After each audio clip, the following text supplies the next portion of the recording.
Welcome back, coders, to another quick video. Today I'm going to be showing you a pretty surprisingly great experience on the ASUS ROG Ally, and that is revisiting the classic, the Division, which I have a really special place in my heart for, especially the first one with that snow-covered New York, devastated kind of post-apocalyptic gameplay. I adore it, and no matter how many times or how much time has passed, I always want to go back and kind of just experience that. So I figured let's just go ahead and see how this thing runs. And out the box, I gotta say I was a little bit concerned because when I first had it set to like its max settings, it was getting like 39 to 40 FPS, 36 to 40 FPS, and that was honestly not the way I wanted to experience it. I've already played it at 30 FPS. That was back on the Xbox One, and that wasn't the best experience. It wasn't until I got it on PC or even later on the Series X where I was like, oh man, yeah, this is what I wish that this game ran like. So as you can see, I've already run a benchmark with my settings, and we'll be going over those settings in a little bit, but I wanted to show you some of the results from that. So the average FPS that I was able to get with the benchmark, which the benchmark is abnormally heavy compared to average moment-to-moment gameplay, as you'll see in a little bit, was about 55.8 FPS. Typical FPS was 56 FPS, and the average CPU was 5%, while the average GPU was 8% in there. So let's go ahead and run that just to show you what that looks like. And then I'll show you the settings that I've gone ahead and accompanied that with. That we are running this on a full 30-watt turbo mode. So I just wanted to point that out while we're going through this process. Temps are staying pretty consistently in like the 82 to 83 range, 82 to 84 range, I guess. That's not bad at all. So this is also running off the SD card, I believe, so keep that in mind. So loading times are not actually that bad here. Right off the bat, you can already see that we're starting at a 61, and I have this locked at 60, so you're not going to see things over that. You're only going to see things up to that. We can play with an unlocked frame rate in a little bit just to show you what the difference is, but it's not going to be dramatically higher than 60 FPS. In my experience, we will get some dips below, but already even on the second run, we're getting slightly better performance than we did the first time. And you get something as low as 50 FPS, but generally it's going to stay pretty close to that 60 FPS line, and that is amazing. The other aspect that I have enabled here that we'll talk about a little bit is the AMD RIS, which hopefully you'll be able to see the impact here. But if I disable it, you can see just the softness of the image in comparison to with RIS. I feel like AMD RIS is the killer feature that no one is talking about on the ASUS ROG Ally. Some people have mentioned RSR being great. In my experience, RSR has produced a worse image than RIS at 1080p. You may get better performance at 720p, but my experience is you just might as well go ahead and lower the internal resolution, run with RIS, have some nice anti-aliasing, and you'll have a much cleaner, much more presentable picture. This looks like a native 1080p, and I can tell you, as we get into it, we are not running at 1080p. We're running it lower than that, but it looks great. So let's go ahead and let this play out. But as you can see, even in the most demanding area, we're really not being hit too hard, and we stayed mostly at that 60 FPS line with just a couple dips down to like the 50s, 55s. Okay, let's go ahead and let it tell us how we did. I'm going to say that run was a little bit better. There's some variability to this game for sure.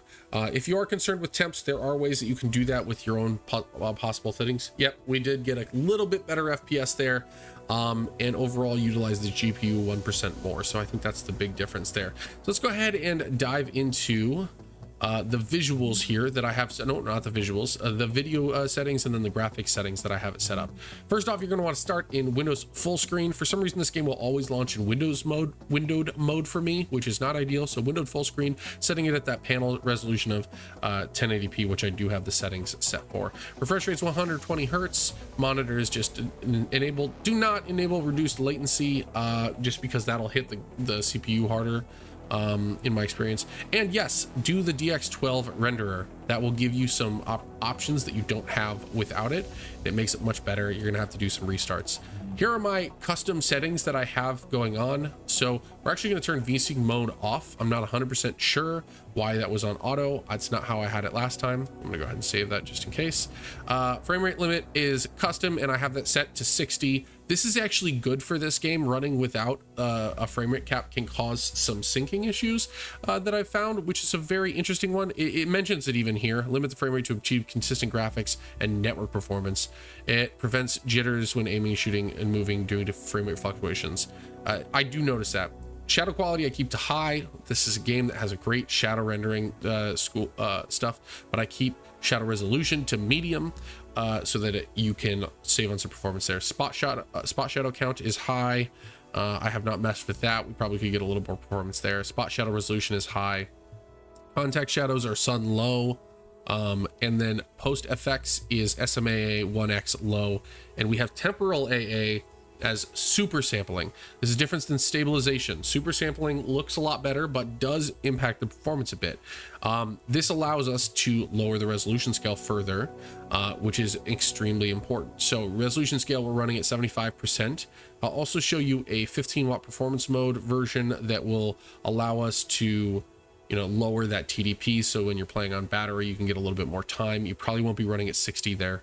Sharpen image at 70%. That makes it look really good. And particles to ultra, because I just love the particles in this game. Enable wind affected snow is great. I'm not seeing a whole lot of impact there. Volumetric fog to medium. This always impacts games. High. Reflection quality to medium. Local reflection quality to medium. And subsurface scattering, yes. That just is going to make those cutscenes look so much better. Anisotropic filtering to 4x. I really don't need anything higher on a small screen like this. So unless you're playing it on a big screen, and even then, I don't think it's going to matter. And parallax mapping on high. This gives you the nice little bumps on every surface and makes it a lot better. Ambient occlusion on medium, not a big impact there. Depth of field on medium. Anything lower really lowers it down. And these are all set based upon the medium preset. So go ahead and change those to 40%, 50%. Chromatic aberration I keep on. Neutral lighting no. Lens flare on. Vignette effect off because I fucking hate it. Excuse my language. So we're gonna go ahead and keep these settings, and that should actually improve our performance a little bit. But we're gonna go ahead and load up my game so you can see it in actual action. See how this loads up.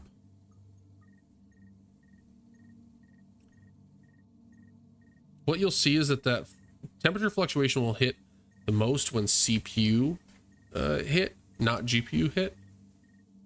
CPUs tend to get hotter than GPUs in my experience.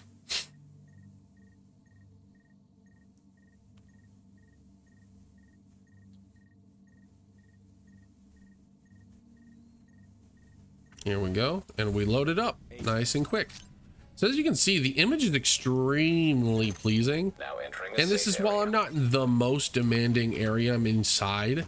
It's running at a really nice stable 60 here. I don't think this is where, maybe this is where I want to go. Let's see. Yeah, this is how we get back up. So we're gonna go back up, gonna go back up, gonna go back up. And as you can see, we're sitting right at around 60. That's with the FPS limited to 60. This makes it very, very pleasing for me. I jump out. We're gonna get out to the open area. This is a pretty demanding open area right here because of, and we're in the middle of a big snowstorm. And even still, you can see we're still running at a pretty close to locked 60, even while we sprint. And so this is what the settings are going to perform for you. You're going to get very close to 60 FPS at almost all times. You're not going to feel a lot of variation in any of this, especially on that screen. It looks sensational. It looks extremely crisp, and you can run this at 60 FPS with no problems at all. Let's go ahead and get some bad guys murked real fast.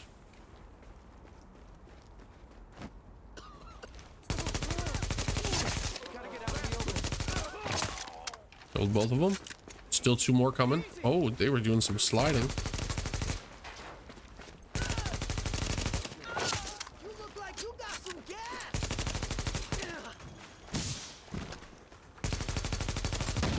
And he's dead. We've killed them all. We're too good. So as you can see, that frame rate really didn't let up. It was very nice and good experience. Let's go ahead and just focus in on the RIS portion of this. This is the part that I think takes this over the top. Without this, you're gonna feel the lower resolution more. And I feel like this cleans up that image so much, but doesn't allow you to get too aliased that it becomes extremely pleasant, especially on this screen. So let's go ahead and do one more quick test here. We're going to lower it down to our performance mode and see what that impact has on our performance overall. Let's go ahead and let it settle. It's going to take a bit. It really won't impact our performance until we get to that 15 watt point. You could probably run this game at 20 watts and get almost the same performance as what you were getting on what I was showing you.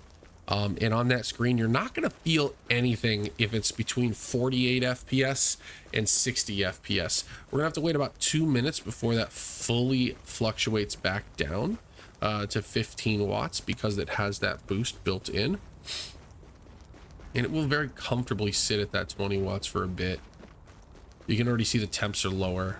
Starting to see, though, we get a lot more performance variability when we're playing at 20 watts and all the way down to 15 watts. And that's what's going to require the next shift. I believe we can even get a silent mode active. We'll try. And if we can, we'll throw those settings in the description as well. This is a really detailed one, so I'll make sure to include all that information in the description for you guys, so you can play the Division 1 in all its glory, a really nice visual splendor.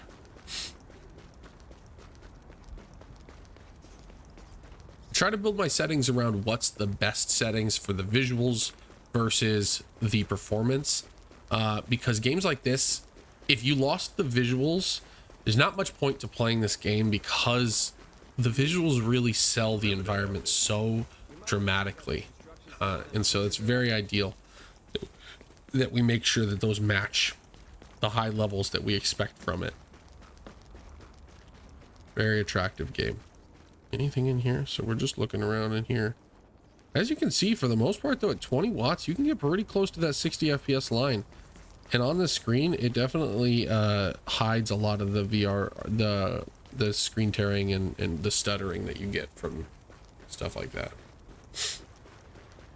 Okay, we're starting to settle down below that 20 watts, and we will see the impact. The difference between 15 watts and 20 watts is pretty dramatic on this device. And you're going to see the next need that we're going to have when we hit that 15 watts. So right there, 15 watts brings us down to 30 FPS. So you have two options.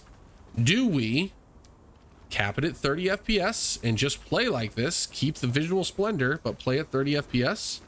Totally reasonable. Let's go ahead and try it. It will feel better than not. 30 FPS. Or do we do some tweaks to see if we can get closer to 60 or at least up to 40? So just like that, 15 watts, 30 FPS, we're going to get a rock solid 30 FPS now. And it looks sensational. It really looks sensational. Now, this game is one of those games that was kind of meant to be played at 30 FPS. It was designed around it. So I don't find it is too distracting of an experience at 30 FPS. So if that's what you're into, go ahead and set it to 30 FPS and do it. I think we can do ourselves one better. Let me go ahead and see, can I find anybody that's just bad guys around here to mess around and make sure that the stress test still experiences it. Oh, it looks like a bad guy over there. I think I see one. Yep. The ATF are taking fire near the ODEA on West 29th. Requesting support.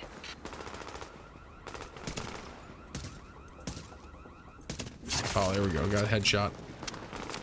This game did the best headshots, by the way.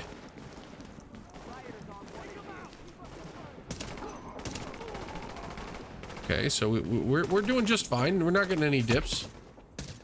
That guy's shooting at me instead of the guy that's actually hitting him with bullets. Fucking assholes. So, so far so good. That works perfectly well. 30 FPS is totally reasonable. Let's go ahead, though, and see if we can do a little bit better. Let's go ahead and up this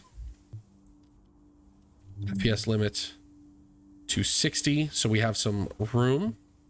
And then what we really have to do, because we're really limited mostly by the GPU in that scenario, we're going to go ahead and just bring the resolution scale down to 50%. Now you'd think 50%, that's a little bit below 720p. That would impact the visuals a whole lot. In my experience, it really doesn't. So you have two options here. 50% brings it all the way up to 50 FPS on a regular basis. That is pretty playable, but you will feel some of that. So I recommend instead, we know we can get a rock solid 40 FPS if we just set a custom limit. And the reason why 40 FPS is so great, in a 120 FPS panel that divides evenly by 3. So, and feels much closer to 60 FPS than 30 FPS. So that's what I'm going to recommend. Actually run at 40 FPS, 15 watts with a 50% resolution, and you're going to get a great experience. You can already see this runs extremely good and looks quite good. We're going to go ahead and get ourselves some electronics from in here. That is one thing you're going to want to do. And for the most part, you're not sacrificing visuals all that much. The game does a really good job of upscaling it back up and making this look reasonably good. And when you're talking about going on the go, this is a great opportunity. Let's go a little bit crazier. Let's see if we can get a silent mode profile functioning. What does silent mode do to us? Right off the bat, we're seeing that we're probably not going to be able to sit with these settings at above 30 FPS, which is concerning to me. So first off, we're going to go ahead and set our cap to 30. That's all we're trying to do. And for that, I think I'm going to have to lower this, and lower this. Let's see what those three things do. Right, like that. I think we're pretty close to 30 FPS. We're not quite there. We're getting into what I would say playable territory, but not ideal. So, one last thing that we can try to maybe even push this to 40 without having to sacrifice too much from a visual perspective. Shadow quality is going to stay high. We're going to go back to super sampling.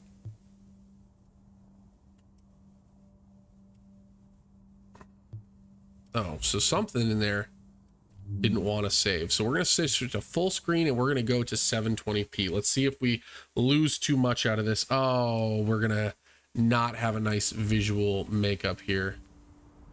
I will say this is a reasonable way to play though, if we can get this to correctly map to the screen. Let's see if I can get this to correctly map to the screen.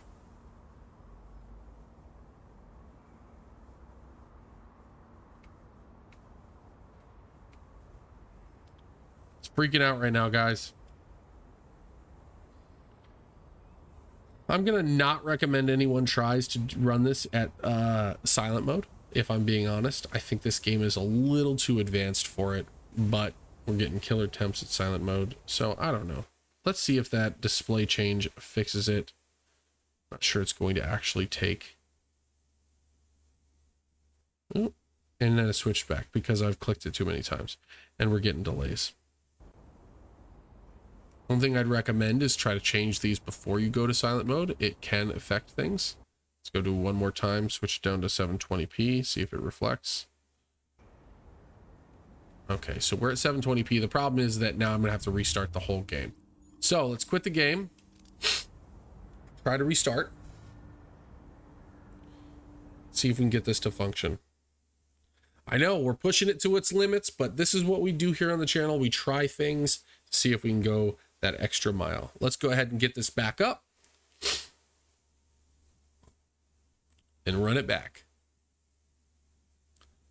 I think we can get a 40 FPS mode if we're at 720p, 50% resolution scale with all of that stuff changed. We're going to be in a pretty reasonable visual setting with pretty great performance at silent mode. This game runs surprisingly well on the ASUS ROG Ally, so I highly recommend it. Is it loading? It is loading. Here we go.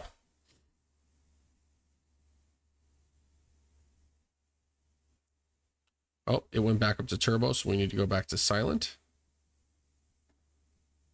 Now, the one thing that we can do in this scenario, we can use RSR, but I'm going to stick to RIS. I think it still looks better.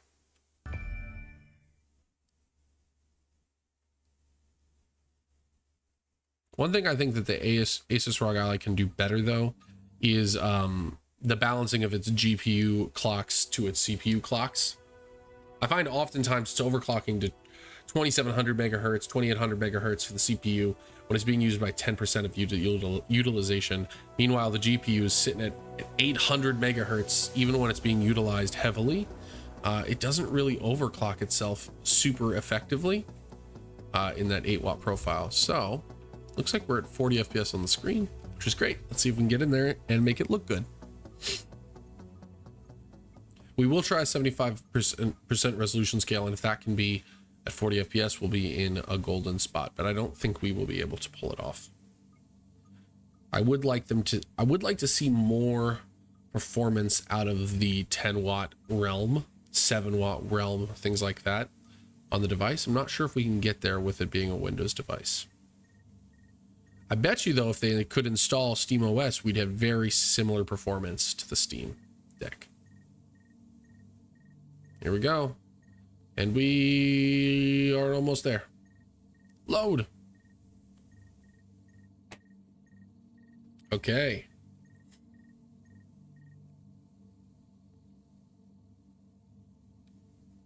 Uh-oh. Oh, okay. Here we go. Okay, we can't even get to 30 FPS here. Oh, we're getting close, though. So I think this is where we could put in a 30 FPS cap and keep it decent. That render resolution is starting to impact the image in a very unattractive way. Just go ahead and make sure our settings are set correctly.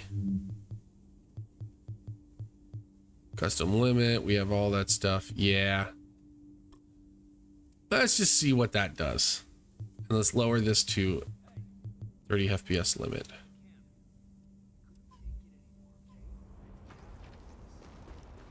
This is surprisingly reasonable, though. I think you could play this at 30 FPS, 10 watts, with some minor dips and not really be impacted too much. It definitely is not the smoothest experience, but if you're 75% resolution scaling on 720p, it looks pretty good. Let's see, does RSR work in this scenario? Turn off RIS real quick. Is it gonna work? It's the other thing about the 10-watt mode I'm just not a fan of. Everything is slow to react. Like, I don't know if that enabled or not.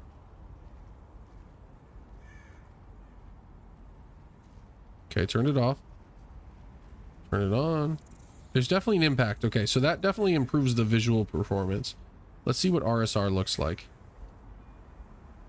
I'm not sure RSR is going to work because I didn't have it enabled at launch. Yeah, so we'll have to do another video on RSR and the difference in why that is not always impactful to the image quality. Turn it off. Yeah, I'm seeing nothing. So that's not actually working right now. The RIS is just a much easier thing to get working. So that's why I would lean on RIS over RSR. Plus, I think it does make a more flattering image.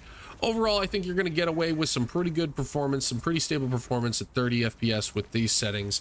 Make sure to check the description for the exact settings. And thank you for tuning into this quick video. Well, not so quick, but deep dive into the division on the ASUS ROG Ally. Thank you again. And as always, stay classy, coders.